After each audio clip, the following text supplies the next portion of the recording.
कि आप भले ही मेरे पिता को मुख्यमंत्री की कुर्सी से हटा सकते हो, लेकिन लोगों के दिलों से आप नहीं निकाल सकते। ये बयान जो दिया है वो बेहद गलत है, निंदनीय है। ऐसा बयान नहीं दिया जाना चाहिए था। तो उन्होंने अब तक कोई बड़ा कदम क्यों नहीं उठाया, ये पहला सवाल बनता है। दूसरा सवाल जो शिवराज सिंह चौहान कहते हुए दिखाई पड़ रहे हैं कि भाई जिस तरह से मंत्री बनने के बाद या एक ओहदा मिलने के बाद आराम फरमाते हैं अपने बंगलों के अंदर, वो कहीं ना कहीं बेहद शर्मनाक है। क्योंकि भाई आपको टाइगर अभी जिंदा है, ये कहना है मध्य प्रदेश के पूर्व मुख्यमंत्री और मौजूदा केंद्रीय कृषि मंत्री शिवराज सिंह चौहान। शिवराज सिंह चौहान इन दिनों मध्य प्रदेश यात्रा पर हैं। मध्य प्रदेश में पद यात्रा निकाल चुके हैं और पूरे परिवार संग जनता से जुड़ रहे हैं। और ऐसे ही जनता के साथ जुड़ने के बाद शिवराज सिंह चौहान का टाइगर जिंदा है कहना क्या मोहन सरकार पर खतरा बनाने वाला है? क्या टाइगर जिंदा कहना क्या शिवराज सिंह चौहान चेता रहे हैं कि मध्य प्रदेश में मोहन सिंह यादव से सरकार नहीं चल रही है? मोहन सिंह यादव को विधायक ही पसंद नहीं कर रहे हैं। मोहन सिंह यादव के खिलाफ ही उप मुख्यमंत्री से लेकर सांसद से लेकर मंत्रियों के बयान भाजपा पर ही भारी पड़ रहे हैं। तो क्या शिवराज सिंह चौहान ने मध्य प्रदेश में एक बार फिर से कमर कस ली है और सालों बाद जाकर उनकी पद यात्रा क्या इसी आधार पर है कि अब मध्य प्रदेश में बदलाव होने वाला है?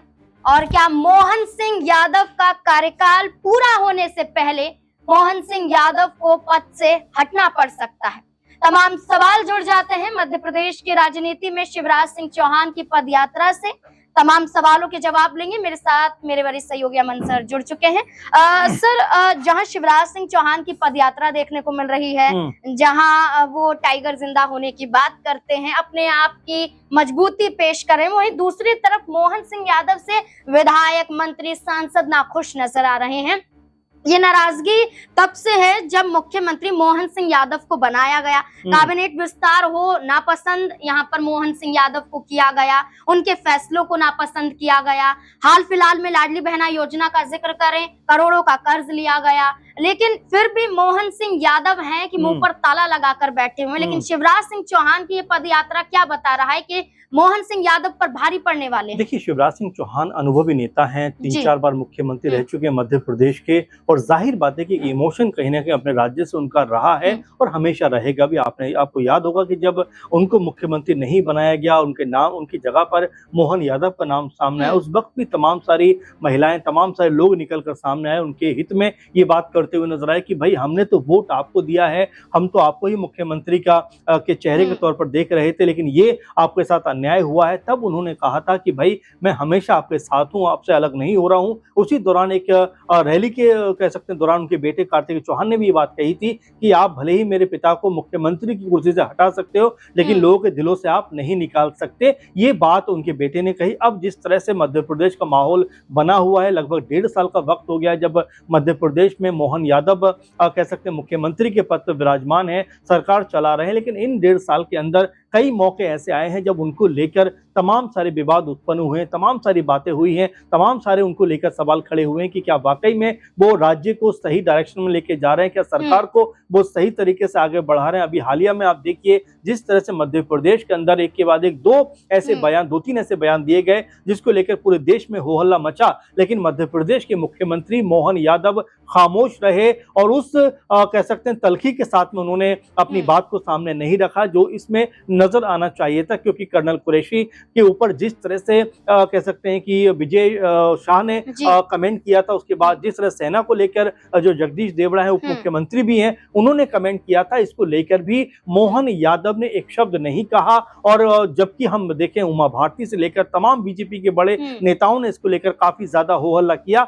लेकिन मोहन यादव अभी भी खामोश है। और इस खामोशी का राज क्या है ये हर कोई जानना चाहता है कि भाई इतना बड़ा वो बयान दे देते हैं। कह सकते हैं कि एक ऐसी बात जो बीजेपी सरकार ने पूरे दुनिया के सामने रखी कि एक तरफ जो है व्योमिका सिंह बैठी थी, एक तरफ कर्नल सोफिया बैठी थी, उनको लेकर इस तरह का कमेंट करना कि भाई वो आतंकवादियों की बहन है, हमने उन्हीं की बहन के जरिए उनका खात्मा करा दिया, इस तरह की बातें वो कहते हुए नजर आए। और देखिए अहम बात इसमें कि कोर्ट को भी ये बात नागवार गुजरी, कोर्ट ने भी जिस तरह फटकारा है, लेकिन उसके बावजूद भी मोहन यादव ने एक बार भी ऐसा कदम नहीं उठाया जिससे ये लगे कि भाई हाँ वो इस मामले को लेकर नाखुश हैं। या सर, शिवराज सिंह चौहान की बात कर रहे हैं, हाँ। तो शिवराज सिंह चौहान से पहले मंत्री विजय शाह को लेकर जैसे आपने चर्चा की, लेकिन हमने देखा कि हाई कोर्ट में जो मामला था, मध्य प्रदेश हाई कोर्ट में ये मामला बंद कर दिया जाता है क्योंकि सुप्रीम कोर्ट में सुनवाई चल रही है और सुप्रीम कोर्ट में होती सुनवाई के तहत एसआईटी की टीम को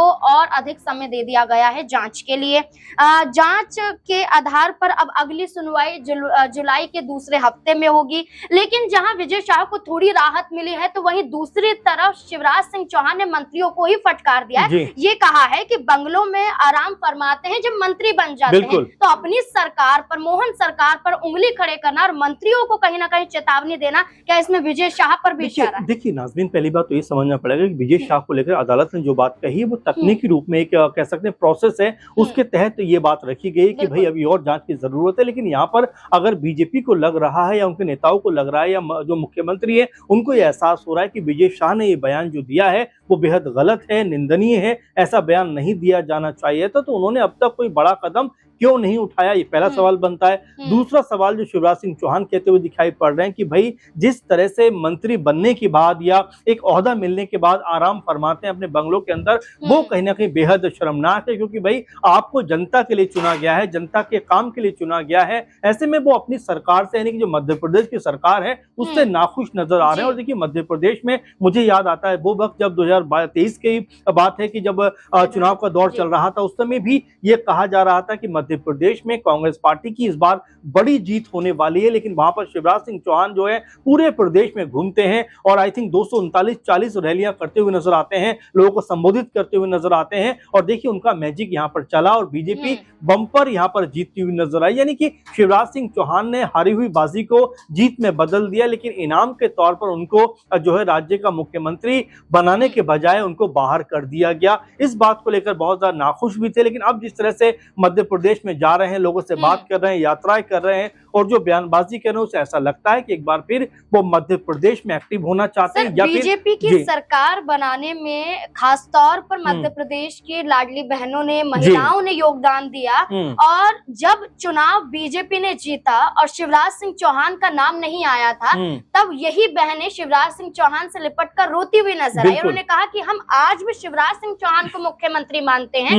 तो क्या वही दौर है? क्योंकि लाडली बहना योजना को लेकर मोहन सिंह यादव तो कहते हैं कि हम इसका कर्ज नहीं उठा पाएंगे क्योंकि इसका खर्चा बहुत बढ़ रहा है, 6000 करोड़ रुपए का कर्ज केंद्र सरकार से लिया जाता है। तो मोहन सिंह यादव ने जहां लाडली बहनों को सीधा चेता दिया कि हम इसमें महिलाओं की संख्या भी कम करेंगे, हम हो सकता है कि वो रकम भी ना दे पाए, तो वादे तो आपने चुनाव में किए शिवराज सिंह चौहान के जरिए, लेकिन मोहन सिंह यादव वो वादे पूरा नहीं कर पा रहे। देखिए जाहिर बात है, और शिवराज सिंह चौहान ने जिन चीजों के तहत चुनाव जीता था उन्हीं योजनाओं को मोहन यादव सरकार ने दरकिनार कर दिया, या जो पैसे बढ़ाने की बात की गई थी वो कहीं ना कहीं जस की तस रखी। और इसको लेकर भी सवाल उठे कि भाई आप तो बेहतर करना चाहते थे, लेकिन आपने तो महिलाओं के नाम ही उसमें से बहुत ज्यादा कट कर दिए, और जो राशि दी जा रही है उसको लेकर भी तमाम सारे सवाल उत्पन्न हुए। तो ये ऐसे मुद्दे हैं जिनकी वजह से बीजेपी चुनाव में लगातार जीती है, चाहे दिल्ली की बात करें, महाराष्ट्र की बात करें, यहाँ पर महिलाओं को एक सम्मान योजना के तहत कहीं ना कहीं बीजेपी ने ये कोशिश की है कि भाई हर महिला को एक मुश्त रकम हर महीने मिलनी चाहिए। हालांकि दिल्ली में योजना शुरू नहीं हुई है, महाराष्ट्र में भी कई सारे सवाल इसके ऊपर है। वहीं अगर मध्य प्रदेश की बात करें तो वहां इस बात को लेकर कहीं ना कहीं हो हल्ला है कि भाई आप तो नाम बढ़ाने वाले थे, बजाय बढ़ाने के आपने नामों को कट कर दिया। तो ये ऐसे प्रश्न हैं जो मोहन यादव से पूछे जा रहे हैं, और देखिए इसका सारा जो क्रेडिट है वो शिवराज सिंह चौहान को मिला था, उनके नाम पर ये योजना शुरू हुई थी। लेकिन आज इस योजना को लेकर जिस तरह की का माहौल मध्य प्रदेश में बना हुआ है, उसको लेकर भी शिवराज सिंह चौहान जो है वो बेहद नाखुश है। और देखिए आने वाले दिनों में कोई बड़ी बात नहीं कि मोहन यादव सरकार के खिलाफ अगर इस तरह की माहौल बना तो यहाँ पर मुख्यमंत्री का चेहरा भी बीजेपी चेंज करती हुई नजर आ सकती है। बिल्कुल, शिवराज सिंह चौहान के पद यात्रा और विकसित भारत का ऐलान करना, वहीं मध्य प्रदेश में अपनी मजबूती को दिखाना, तो दूसरी तरफ मोहन सिंह यादव का खामोश हो जाना सवाल खड़े तो करता ही है। और रह रहकर विधायकों का ये कहना कि शासन प्रशासन सुचारू रूप से चल नहीं रहा है और पुलिस द्वारा भी उनकी सुनी नहीं जा रही है। इस तरीके की कथनी विधायकों की ये दर्शाती है कि मोहन सिंह यादव से नाखुश ये विधायक जल्द ही कोई बड़ा कदम उठाने के लिए मजबूर हो जाएंगे और इसीलिए शिवराज सिंह चौहान की मध्य प्रदेश में एंट्री करवाई गई है। अब देखना होगा शिवराज सिंह चौहान की पदयात्रा के साथ आखिरकार क्या बदलाव मध्य प्रदेश में भाजपा के अंदर देखने को मिल सकता है। इस मुद्दे को लेकर आप क्या सोचते हैं, अपनी राय कमेंट सेक्शन में जरूर दें। धन्यवाद।